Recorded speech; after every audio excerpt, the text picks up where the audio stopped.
These people are very rare. They have always been there and always will be. They live on different continents and pray to different gods. But they all have abilities that are beyond explanation. Their words are prophetic.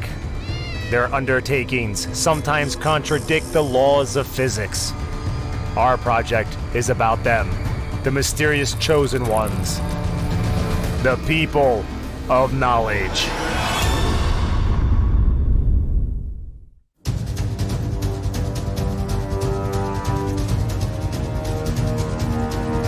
This is Tuva, a unique place in the very center of Eurasia.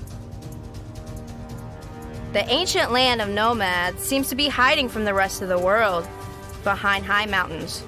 Trains don't come here yet, and flights are rare. Even the climate of Tuva has been made special by its geography. Here, in the southern part of eastern Siberia, the living conditions are similar to those on the far north. The stark differences between winter and summer temperatures can be as high as 100 degrees.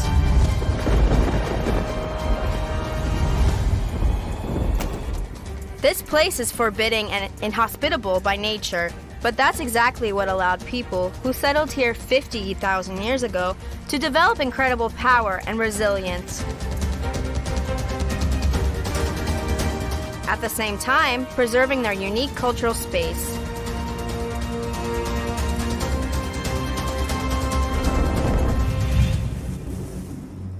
If we talk about Tuvans and their religion, there is a traditional culture that has been preserved here since ancient times, the culture of Shamanism, and it has stayed in its pristine and pure form. Neither Buddhism, that came here in the 17th century, nor Christian missionaries, enhanced by a close connection between Tuva and Russia, starting from the 18th century, could replace the ancient culture of shamanism. And shamans, on par with lamas to this day, are the most respectable people here. No important business is started without them. Shamanism is our ancient culture. It's both our medicine and philosophy, and it's also Academy of Tuvan folklore. This culture dates back to ancient times. Of course, other peoples of the great country of Russia also have shamanism, but they have lost a big part of this tradition. Shamanism is also a good display of how old our native language is. Every shaman, man or woman, is a poet, a composer, and a musician.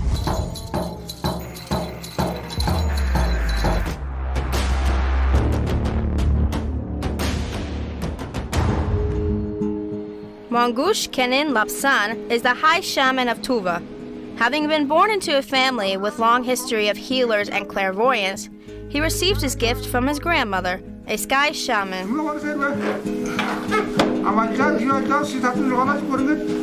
Mangush Barakovich graduated from Leningrad University and dedicated his life to studying and preserving the traditional culture of his people.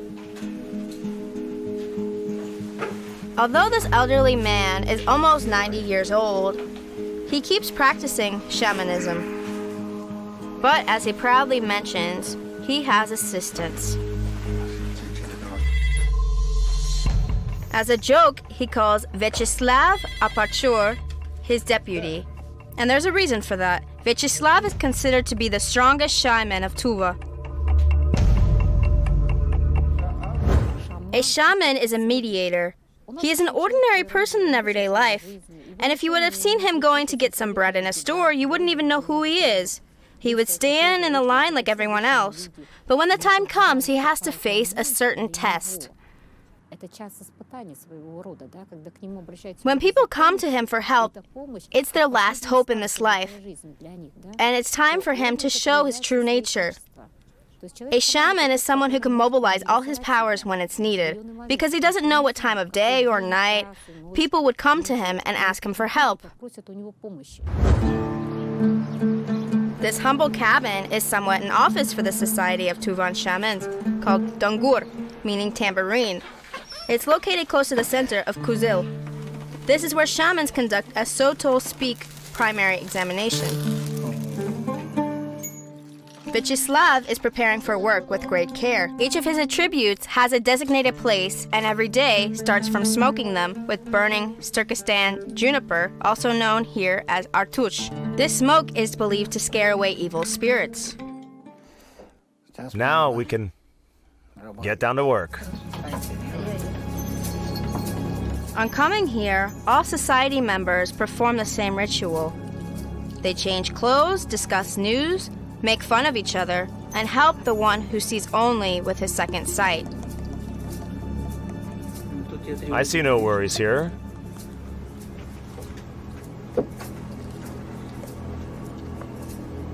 Some thoughts are swarming, but I cannot read them, and you cannot stop them.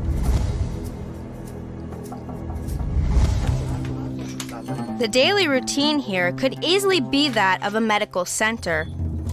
But the not-so-fancy furniture is a dead giveaway. And it makes perfect sense, as unlike doctors, shamans never set the price for their gift.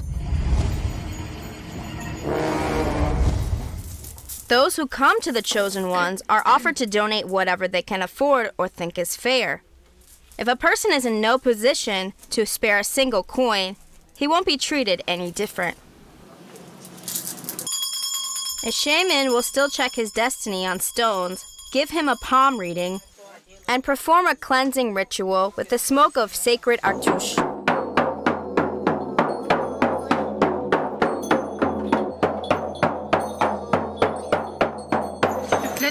Sometimes rituals are performed by several shamans at once, but that doesn't happen very often, as teamwork is reserved for special occasions.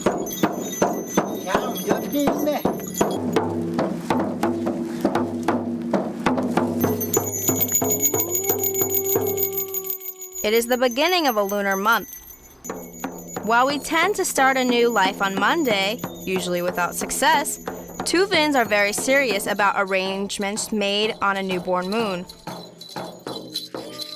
That's why as soon as the moon starts growing, people get in line for shamans' help. And shamans, or the chosen ones, start asking their heavenly patrons for enough strength to get through this craze, lasting for 3 to 4 days.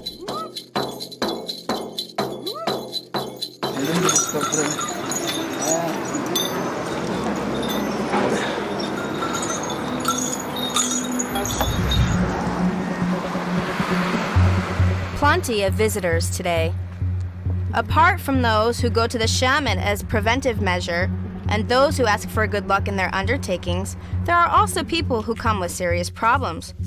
The life of Carasal family seems to be falling apart.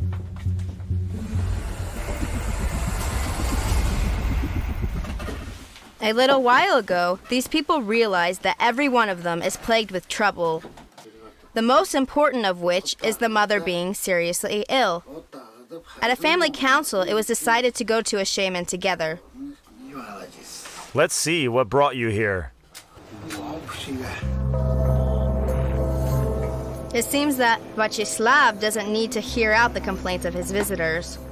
The stones show the present and the past, while the smoke of the sacred juniper helps the shaman hear better and feel his patient's state and the spirits that follow him. The shaman can see the entities from beyond which hide on a person's body as clear as a doctor reading an X-ray image.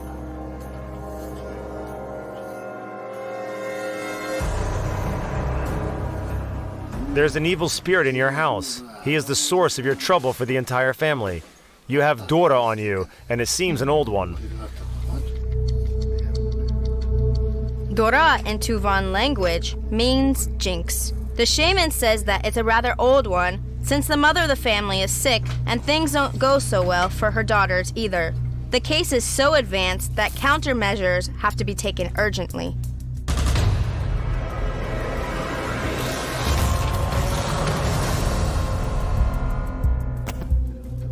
First, the evil spirits check their book, take away a person's altin, golden breath or happiness, and then Mangutin, silver breath or health. The woman is left now only with her red breath, Kuzultin, which is the strength to draw the last breath. Your family says that your personality has changed. It's the most disturbing part. It means that your sinazin is leaving you as well. Sinazin, a twin, is part of the human soul. Losing it means death.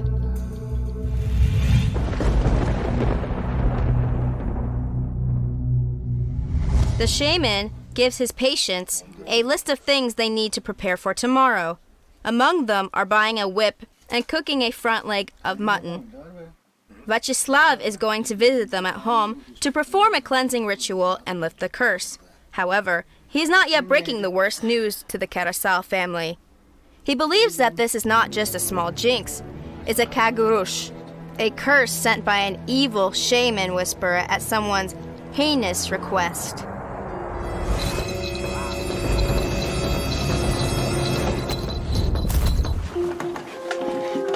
Tomorrow the shaman will have a difficult battle in another world.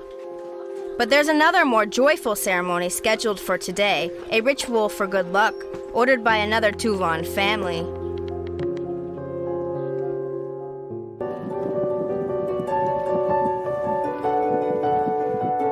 This is Ova, a sacred place. It's common in Tuva to build a special structure to honor the spirits that live near springs and in the taiga, up in the mountains and down on the mountain passes, out in the steppe and near bridges. If there are no trees around, then it's just a pile of stones. But here on the scenic right bank of the great river, Bikyam, that's how Yenisei is called in Tuva, people have not only gathered some river stones, but also put up wooden stakes to form a shelter.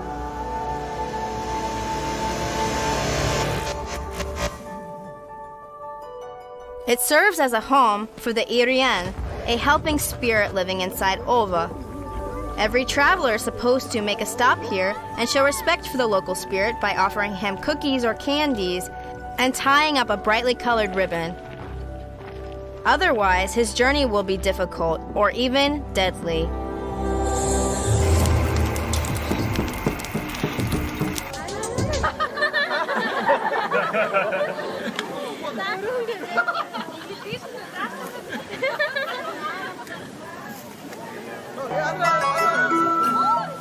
This sacred hill has plenty of space to fit many things. Standing next to the ova are totem poles, a reminder of an even more ancient Tuvan belief, and Shinto lion guards that came here from China. Actually, lions have never inhabited China, so their sculptures traditionally look like a couple of jolly Pekingese dogs hiding from the sun under a roof. No wonder, then, that on weekends this place experiences an inflow of people from various denominations. It's a typical Tuvan phenomenon, combining a wide range of cultures and religions, not only in one space, but even inside one family. They don't mix with each other, but yet stay in a friendly relationship. Meanwhile, Vyacheslav has already arrived to Ova. The Orzhak family that invited him to perform the rite is quite wealthy. One of the daughters owns a store that sells cashmere clothes from the neighboring Mongolia. Her husband is a construction site supervisor with plenty of work in Kuzil at the moment. The family lives nearby, meaning that the local spirit is their patron. When the elder generation moves from Kuzil, from Duzan Kamiensky district, this ova was the first one they saw. For the descendants of the great steppe nomads, being in a good relationship with local spirits is a prerequisite to the future well-being. The fire in Tuvan, this word has female gender, is a guide leading the way from material world to the other side, and every shaman has his own way of talking to the spirit. It is believed that a used fire pit can attract castaway spirits that make people ill. For this reason, prior to starting his ritual, the shaman carefully cleans out the bonfire sites and chases the spirits back to their habitat and to the steppe.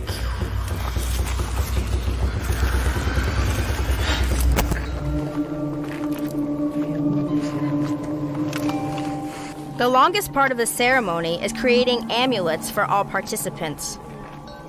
To make sure luck doesn't leave their house, the entire family comes here on a growing moon to show the Ova spirit their respect.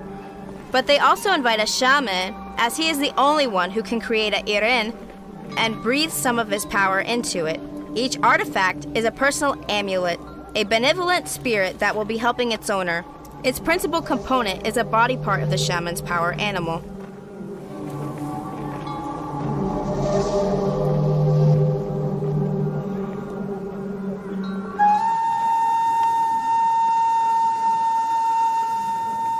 The participants of today's ceremony will have the bear spirit, Adrigiren, as a protector.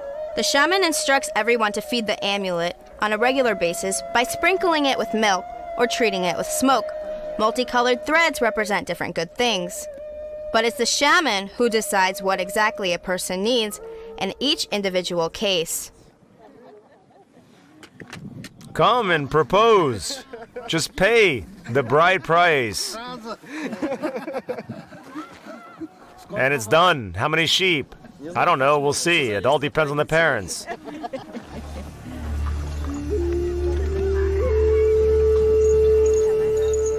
Next, the gathering gets down to cooking sacrificial food. Incidentally, spirits like having a hearty meal. Meat, milk, butter, cottage cheese, various grains, sweets, pastry, and special Tuvian flour, pakan. This is flour. Bread.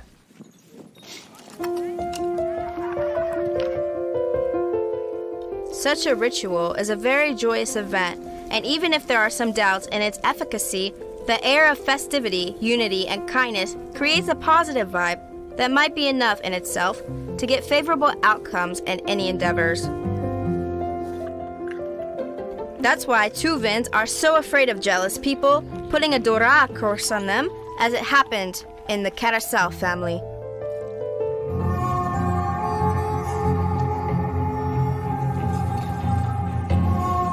Having finished preparations, Vyacheslav puts on the shaman costume. One of its main attributes, losing which equates to losing power, is the shaman's bronze mirror, Kuzongu. This shiny disc is his personal helping spirit. For thousands of years, these mirrors have been serving shamans from the beginning to the end of their journey on Earth.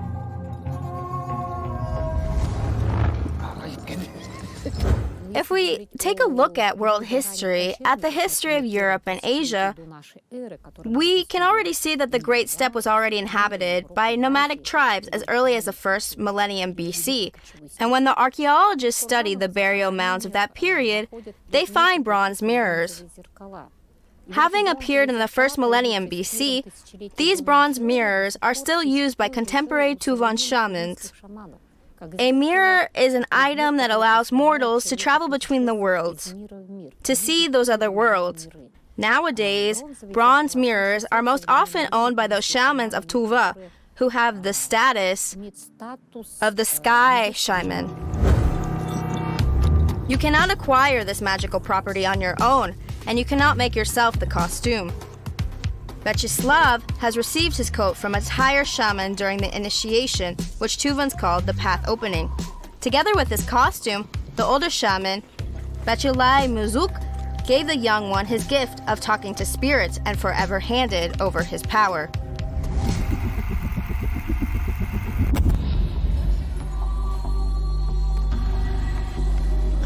The costume represents a bird flying between the worlds, a power beast and another helping animal. Metal charms and jingle bells are arrows that hit evil spirits. The shaman's crown is both a bird head and a deer head with antlers. Suede boots are bird feet with bear claws. Red and blue stripes are blood vessels, and bones represent the connection with the lower world. The costume of Vyacheslav weighs more than 20 kilograms, so the person of power can be called powerful in the literal meaning of this word. Today is when the new moon rises, and we can leave behind old failures and resentment to start the new month with renewed energy.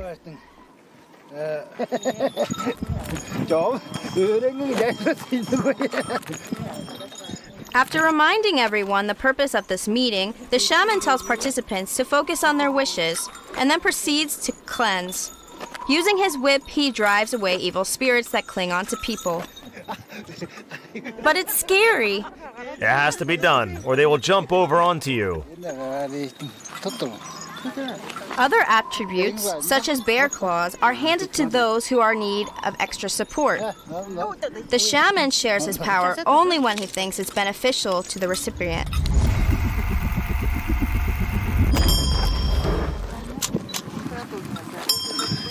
The shaman is ready for his mystical flight outside of time and space.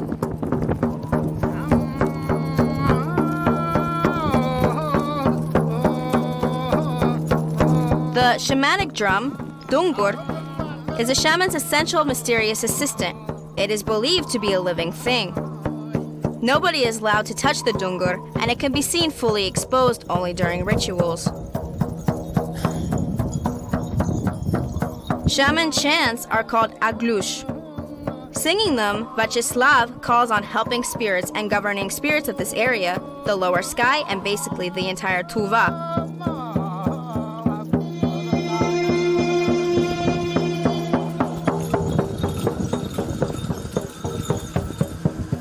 Everyone needs to be cleansed of evil spirits.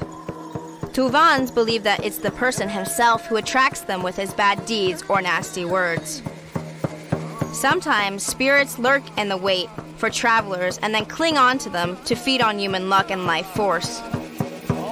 Quite often, those are senzin, half-souls of badly deceased people who are trying to become whole again. They are only visible, only halfway, but do their best not to be noticed. Their tell is a copper nose, so Tuvan people are cautious of anyone who covers his nose with no apparent reason.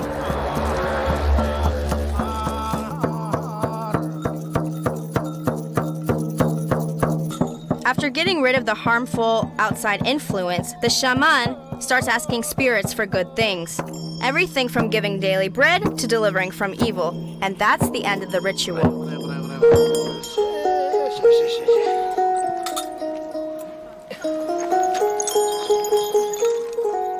Next, every person has to personally give a treat to the summoned spirits and thus allow them to leave. It's over. The cleansing is done. Everyone take a walk around the fire. So the cleansing is over? Here, here.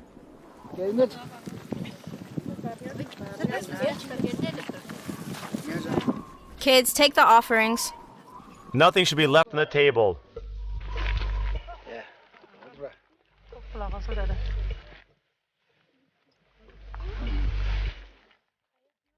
Everyone says farewell to the ova, leaving reminder of their favorite wishes and pointing out favorable signs. This is a clear embodiment of a spirit that got particularly hungry.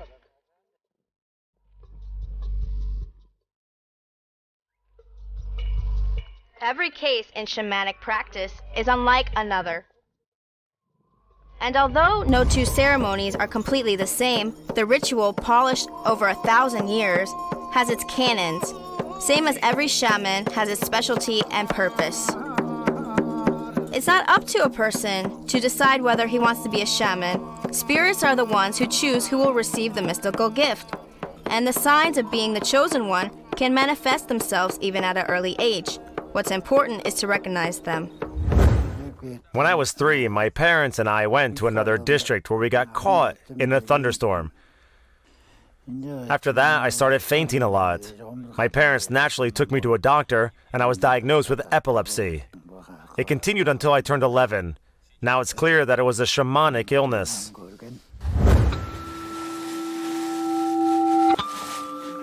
Parents of Vachislav were in no way special. His mother worked as a janitor, his father was a mover. The Soviet medical system implied providing state-funded care for the sick child. Alternative treatments were completely out of the picture. I was born in '62. In those times, you were not allowed to go to shamans, so my parents took me to different doctors. They had been treating me since I was 3, and the drugs they gave me ruined my eyesight. But my uncle Andar had shaman blood in him on his mother's side. He did a reading on the stones and realized that I have a gift.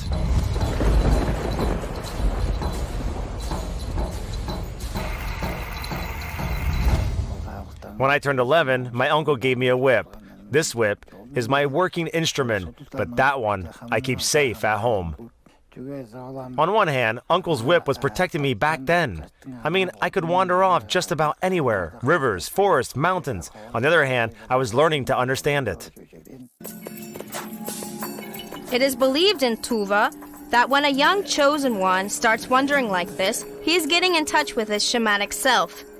Quite often, he doesn't remember where he's been and what has happened to him. Spirits test his powers, and his soul leaves his body. Sometimes a future shaman might even slip into a coma, only to come back to a life, a changed man. Vyacheslav recalls that how his sickness gradually gave way after he understood his calling. He started to make use of his gift, but to call himself a shaman, to perform rituals and take full responsibility for helping people, first he had to be initiated by a superior and presented with the key shamanic attribute, a costume. It was not until 1998 that Vyacheslav received the gift from an old shaman and underwent a ritual of obtaining a bronze mirror. Since the early morning the next day, the home of Kerasov family is full of excitement. Neighbors and distant family have gathered here, and the meals being prepared for everyone. The jinx that has been detected yesterday is no joke. With every passing hour, the evil spirits, as a checker and as a book, are causing more and more harm to the entire house. But more importantly, they take away the life force from Alina Baramchaevna. She has stayed in bed for about 2 months. And, of course, she was always getting treatment. But recently, we've decided to talk to shamans as well. Since it's autumn now, and also a growing moon, we want to have our home cleansed. Alina has high hopes for the honorable guest. She couldn't fall asleep last night, grieving her son, who died in the Caucasus more than 10 years ago, worrying about her daughters and being troubled with the thoughts about her own sickness, a recently suffered brain stroke. It's customary in Tuva to treat every house guest to a cup of tea, with milk and salt. And needless to say, all visitors have to get a nice full meal. Vyacheslav has a separate table laid for him. The shaman will share his meal with the spirits, and some parts of it are going to become irins, amulets for the hosts. Cut off all the meat. Bones need to be clean. I cannot eat it all. Generous people you are. The knife. When making irins, amulets for each family member, Vyacheslav is checking against the charts prepared by the host at his request. Names, birth dates, all that has meaning for the elderly and babies alike.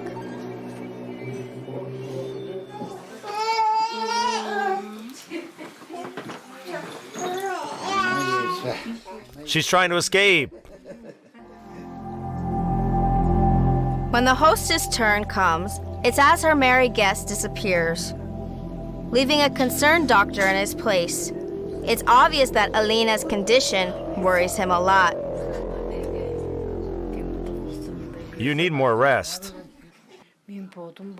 Our house is so big and the garden needs a lot of work too. But I have knee pains and my joints bother me too. My children also tell me to have more rest, but I don't want to be a burden to anyone. Do your arms get numb? The right one in the morning after sleep. The right one is okay. Healing the left one would have been harder. The shaman is insistent in advising Alina to stop worrying about her children and start taking care of herself. This is also a distinctive quality of a person of power. He is not at all about chasing evil spirits. Book and check their demons, dark energy. Shamans can see all that is clear as we see normal things. But as Tuvans believe, they can also feel sickness and even pull it out of the patient's body.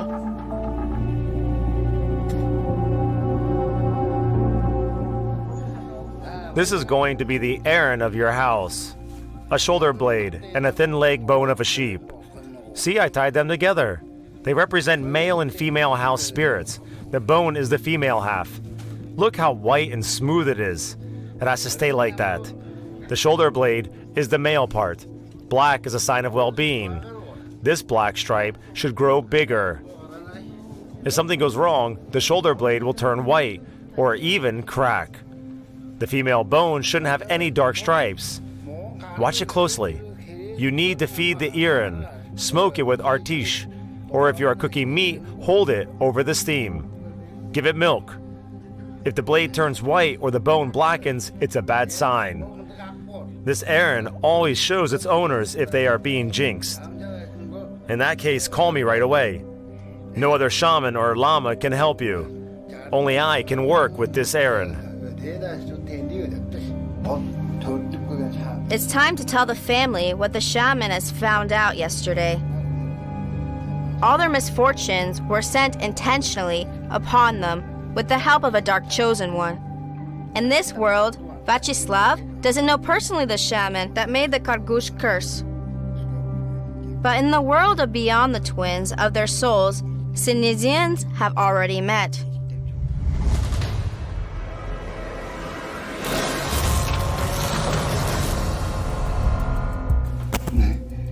These bones are the embodiment of a malicious shaman.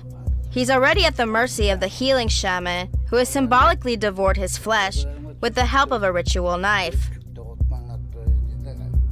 So his yesterday's request to cook mutton wasn't about having a friendly dinner. Now this artifact has a double power. It's not just medicine, it's an antidote.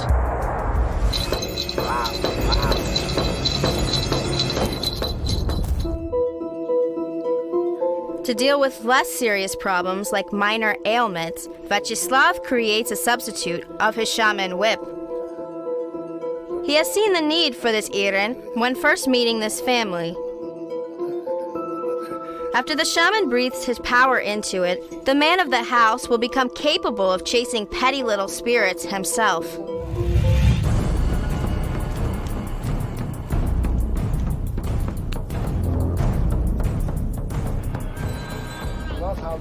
Oh, come down, spirits of my Solugoi and patrons of the wonderful Cha Hole, where my grandfather was born. Come down from the top of mountain ranges and passes, oh, my heavenly gods, who generate thunder like rumble. Come down, all of you.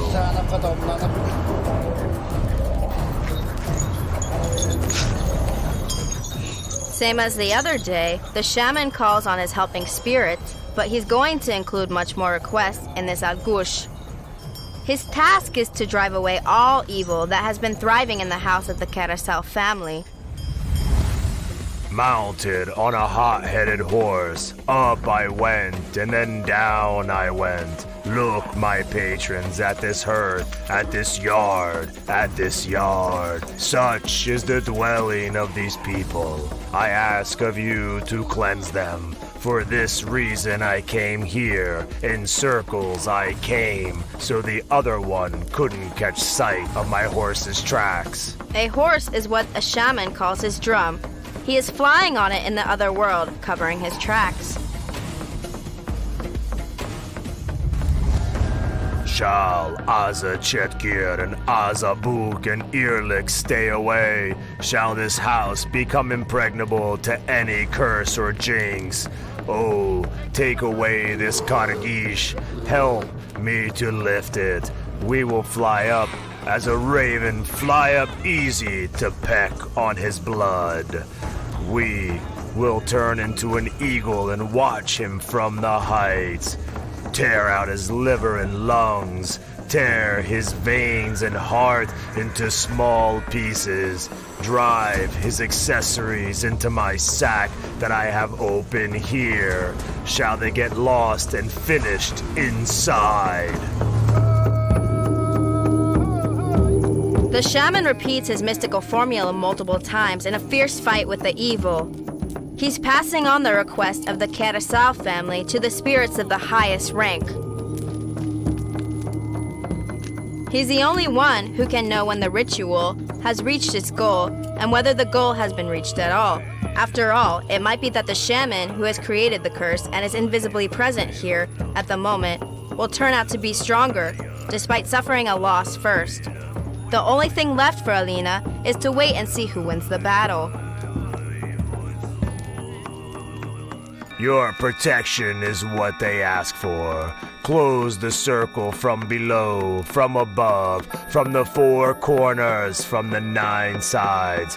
Give protection from the other one. Keep them safe from his accomplices is what they ask. Oh, shut the gate, seal the gate, close the chimney with your ropes, seal the golden and silver gates. Shall this fortune remain, the fortune that arrived, the fortune that came down? This means that evil powers have surrendered and pestilent spirits have left the house.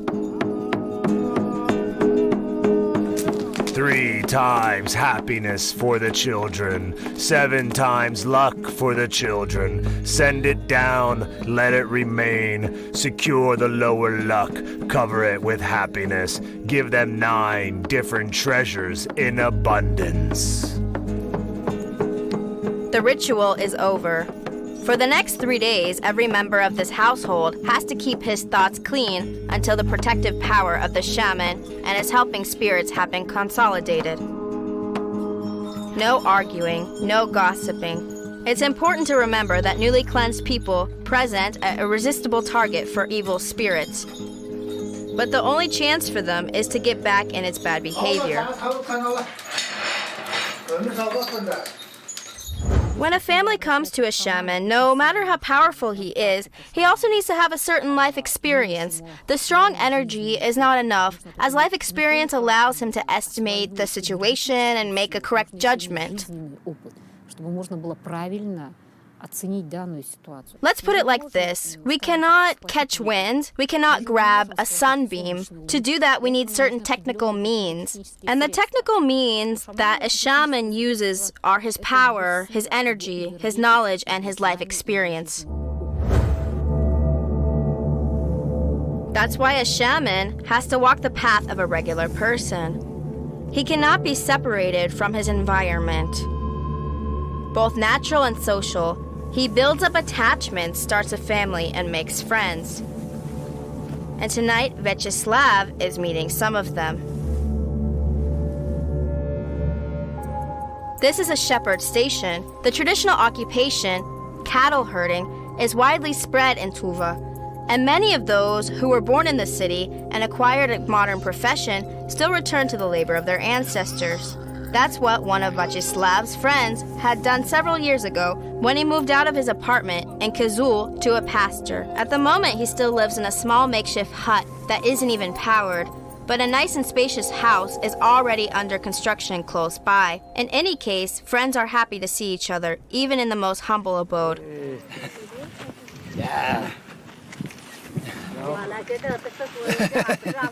Despite his shamanic sickness, 30 years ago, Vyacheslav has been cleared by the medical board for general military service and sent to an automotive battalion. Several more Tuvans happen to be there too, and as it's common among people of the same background, they stuck together. Slava was a cheerful guy back then, always making jokes and laughing, but he also knew how to stand up for himself. Very quick-witted and always full of jokes. Well, he is still like that. That's what his friends are eager to tell. But they have no desire to recall the time of action. It's even harder to talk about what happened near the end of their service, almost before the discharge. But they really want everyone to know how Slava Arapchur saved their lives. We were drafted in 1980. We spent 6 months in a boot camp in Uzbekistan, and then continued the service together in Afghanistan. We were working as drivers in cargo convoys, and in 1982, as part of a big convoy of military cars, we moved into the Salang Pass and got attacked by Mujahideen, a 6-kilometer tunnel, and the bomb went off in the very front of it. A lot of our guys have died in that fight, and many simply passed out. Carbon monoxide builds up really fast in a tunnel. So they were called dead and sent into a morgue together with other corpses, us included. We woke up at night among cadavers. It was a very small facility. Slava was the first one to regain consciousness. He fumbled around until he found me, and then Artur woke up and asked for water, as if there was any water there. So we got outside, and we survived just because Slava protected us with his gift.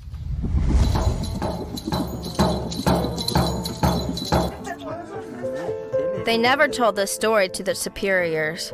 It's highly unlikely that their words about Slava Arapchor's gift would have been taken seriously. Everyone thought that they simply got lucky.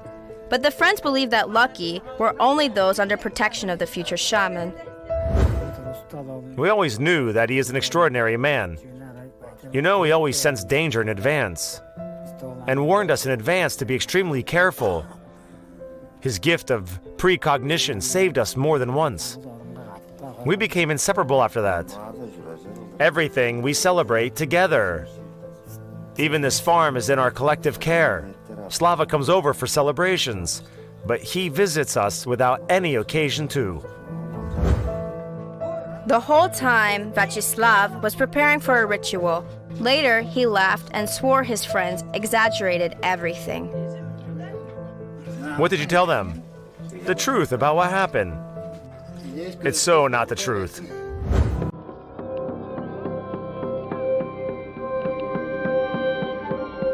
Humility is also an essential quality for a shaman. Tuvans believe that spirits don't forgive their chosen one for succumbing to vanity and arrogance.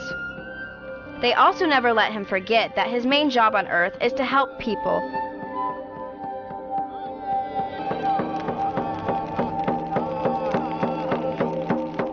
So even before spending some time, men only, in the company of his comrades in arms, the shaman picks up his drum and goes on a ritual journey into the other worlds.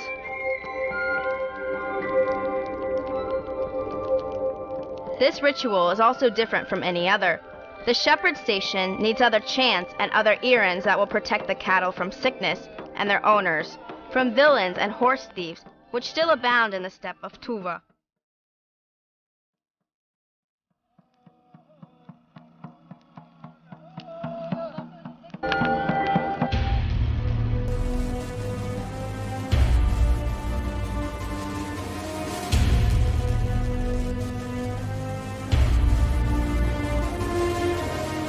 Shamans have a lot of work, especially during the growing moon, when everyone wants to change their life for the better. For thousands of years, people of Tuva believe that their entire life is affected by spirits.